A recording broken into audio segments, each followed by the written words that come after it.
คนอะไรจังนั้นมันอยากมืดเลยทุกคนกลับสบายดีเด้อค่ะพี่น้องมาพบกันอีกแล้วก็ส่งสาวจิวคนเก่าคนเดิมเด้อทุกคนเด้อยามแรงๆพี่น้องเอ้ยเห็ดกับข้าวกับปลาเด้อทุกคนมันจะเหมือนแน่เนาะทุกคนเพราะว่ามัน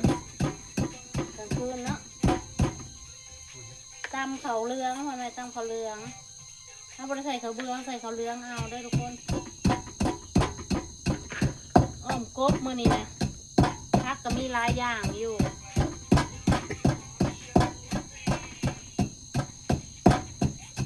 แต่ว่าเขาสิแยกพักก็ต้องมาเคลียร์มาซะก่อนปาดมาเคลียร์มาซะก่อน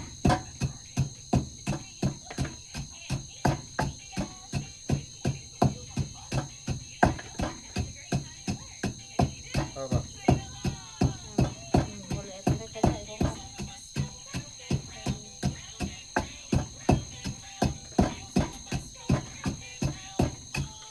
นี่พี่น้องผักมีอันนี้เขาเอิ้นสมพอดีสมพอดีอันนี้นะเฮ้ยตัวเขาปลูกนะเห็นนะ คนละสายพันธุ์ ผมบอกคือกบอันเดียวกัน อันเดียวกันแต่สายพันธุ์ต่างกัน สมพอดี ทั่วเลย ผักใส่ สายพัน มะ ธุ์ บวบผักนางเลิศทุกคนแล้วกันอันนี้ก็ยอดมะบวบเนี่ยบวบทั้งควรนี่เดี๋ยวออกอันนี้มันดอกทางมันเนาะมีข่ามีหัวสีไข่พี่น้องมีหมกพริกนี่อีตู่นี่ผักเยอะแยะทุกคนมาแซ่บๆกันมื้อนี้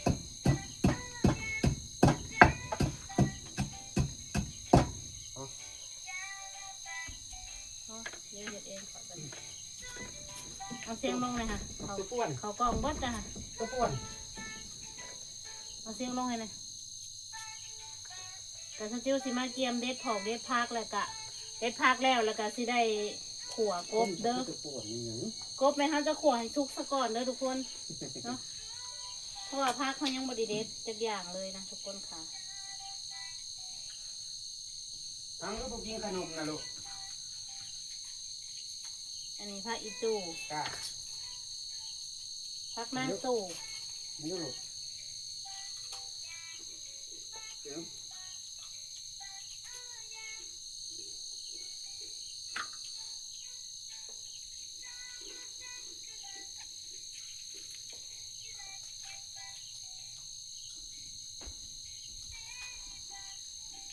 ผักสไลด์ยอดผักสไลด์เก็บมาจากบ้าน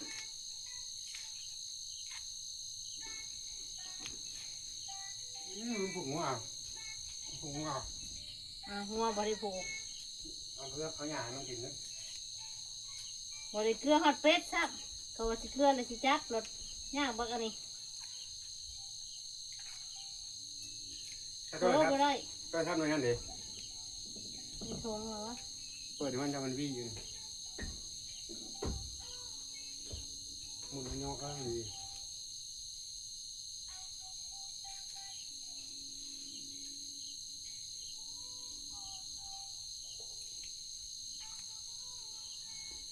ไก่คู่มือนี่ไก่ผู้ได้กาจับเนี่ยไก่แต่ไก่ก็จะเลี้ยงแบบอันแบบครั้งน่ะไก่คือเลี้ยงแบบปล่อยไปตามธรรมชาติในกลางบ้านก็จะก็ปล่อยได้ไก่ก็จะบริครั้งได้เว้ยในวันทองซื้อนั้นหาไหลจับแล้วหาเลาะซื้อเด้อเฮ้ยหาไหลจับมาน้ำกลางบ้านหันเพื่อสิได้เงินเสี้ยนจับไก่ลีได้จังได้เสี้ยนบ่จับไก่มันไม่ได้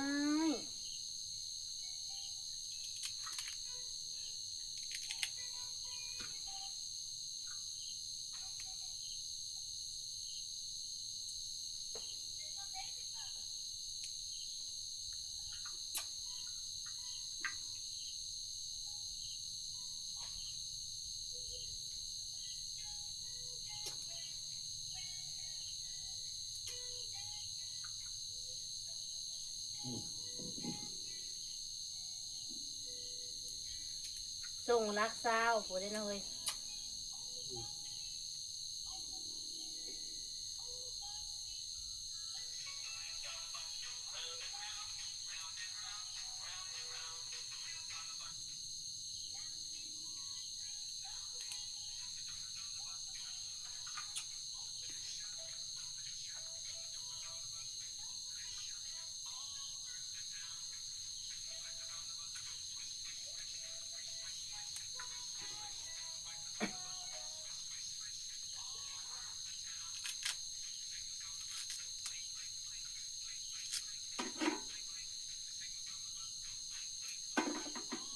หมักบวบก็ใส่เพื่อความอร่อยโอ้ยมีดก็สามารถบะขาวแต่อันนี้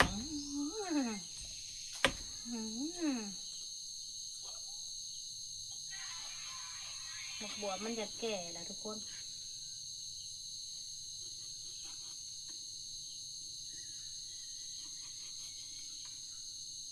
เราก็เลยต้องได้เอาเปลือกมันออกเพราะว่ามันแข็งเปลือกมันแข็ง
เดี๋ยวก็จะเอากรบไปขลัวเลยนะทุกคนนี่กรบใส่หมอก็เอาหัวซิงไคลงไป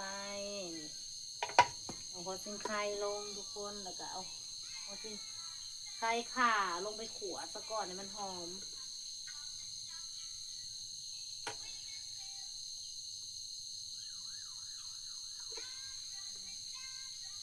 หัวซิงไคข่าลงไปขลัวให้มันหอมนะทุกคนเพราะว่ามันแห้งเนาะก็คนขัวจนมันสุกจนมันหอม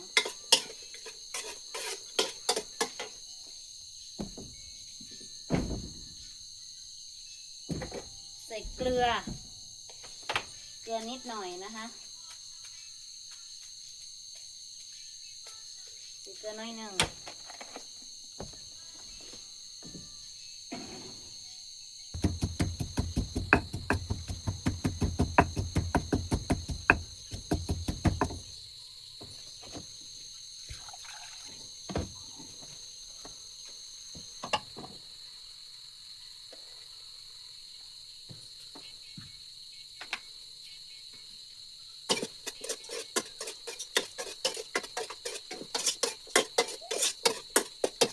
ขัวไปเรื่อยๆทุกคนจนหอมเนาะจนหอมหมดใจหอมไปเลยทุกคนหอมขาแล้วเราก็จะเอาน้ำใส่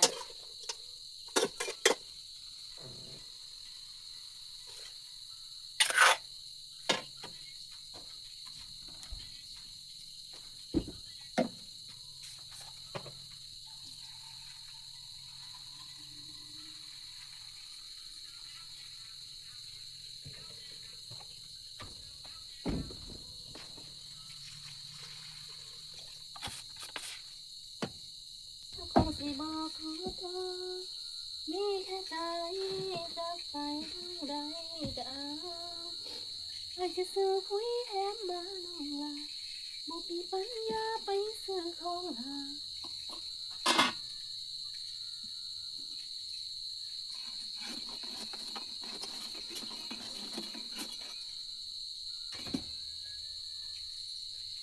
ไอ้กะตาเอ้ยไอ้กะน้องไอ้กะลูกกิโลลงที่ต้มน้องเอ้ยสติวกำลังกู้ตอกที่ตากไว้มันตกหมูกตกหนาวเบิดสติวเลยตอกเอามันไปกู้งูมาค่ะน้องไทกาลงที่ต้มเรียบร้อยพี่น้องของปลายแล้วถามหมอเดือดแล้วสติวก็จะต้องประเดกใส่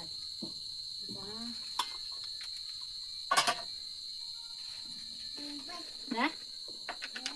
เออ Faz. Faz. Faz. Faz.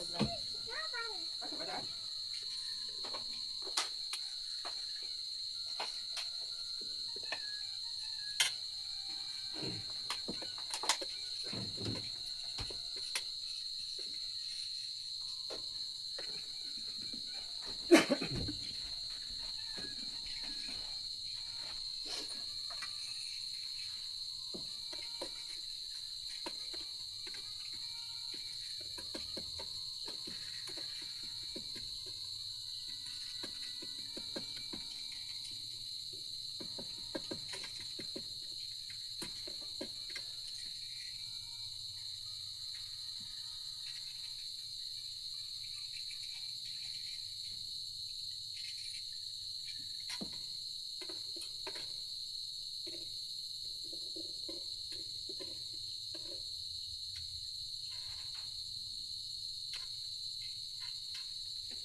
นะจะนั่งเงินก่อนนั่งของเราดีกว่าวัดโอ้ยจะไปนั่งไม่รู้นะนั่งตรงเด้อ เอาเกลือลงก่อนเพราะว่ามันเกลือมัน นั่ นั่ ง ง นั่งเชื่อนั่นตรงลง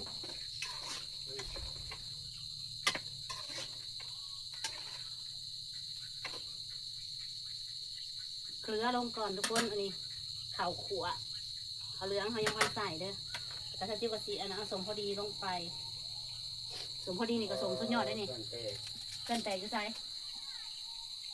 ฮะน้องพ่อหนาจะขึ้นเนาะ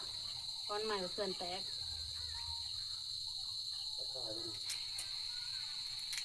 สมพอดีใส่หน่อยก็พอดีใส่หลายก็พอดีค่ะ เพราะว่ามันเป็นส้มพอดี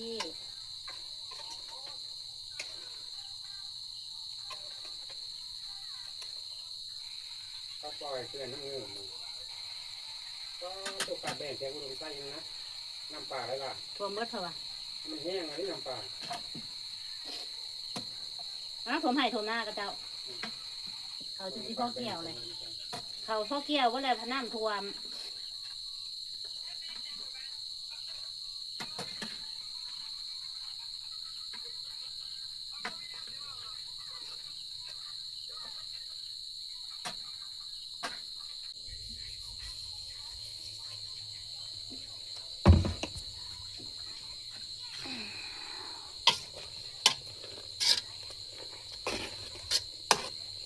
หอมเ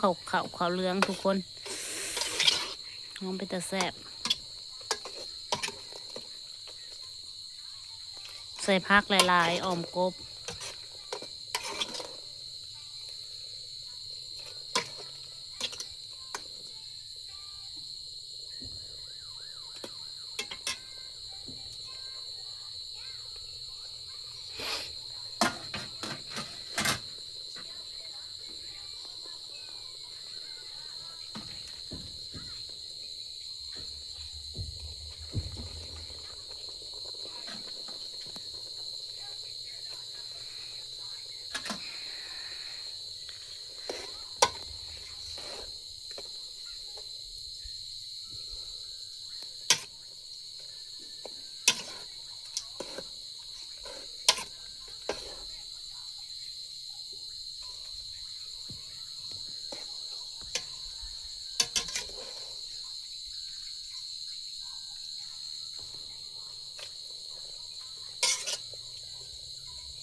สุดท้ายพี่น้องเขาจะได้ฝึกพักอีตู่เนาะแล้วก็พักอันนั้นพี่น้องพักใส่นี่ตอนสุดท้ายนี่ฝึกพักนางตู่แล้วก็พักสไลด์ลงทุกคนนี่อึบนี่หอมๆเลยจ้าทุกคนค่ะตะจิ้วบได้ใส่น้ำลายเลยทุกคนนี่พักอีตู่กับพักสไลด์มันจะใส่ตบท้ายเลยทุกคนนี่หอมๆเลยจ้ะแล้วก็เฮากระสิป่งนะจ๊ะนี่บริใส่น้ำลายทุกคนเพราะว่าแดดมันบดนัวเนาะยันบดแซ่บนี่แล้วก็สิได้ปรุงเลยทุกคนนี่หน้าตาเป็นกินหมดทุกคนออกกบมือนี้นะจ๊ะหายเสาจิวจักคะแนนทุกคนค่ะนี่เดี๋ยวมาปรุงก่อนเด้อทุกคนเพราะว่าเดี๋ยวมันจะพักเสละเนาะ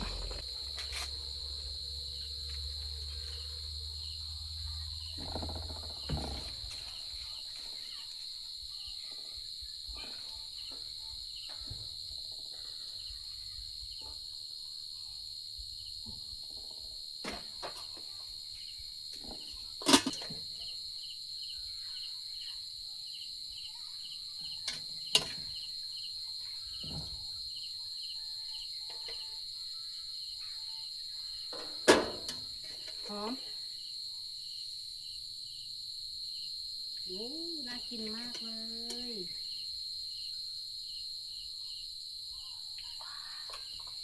นี่ทุกค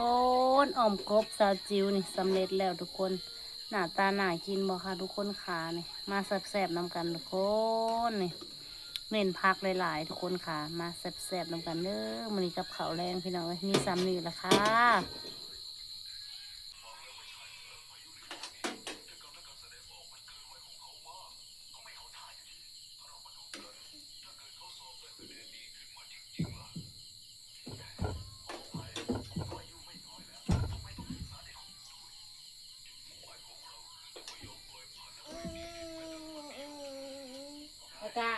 ค่ะนั้น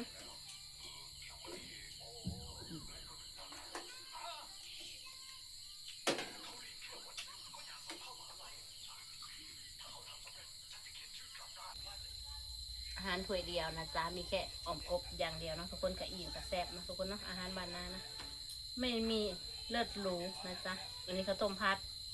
กระบี่เอามา โอเคแล้วทุกคนสำหรับมาหันนี้เนาะสติวกับเขาเจ้าคิวไว้สนิทสักวันเด้อทุกคนเด้อนะจ๊ะ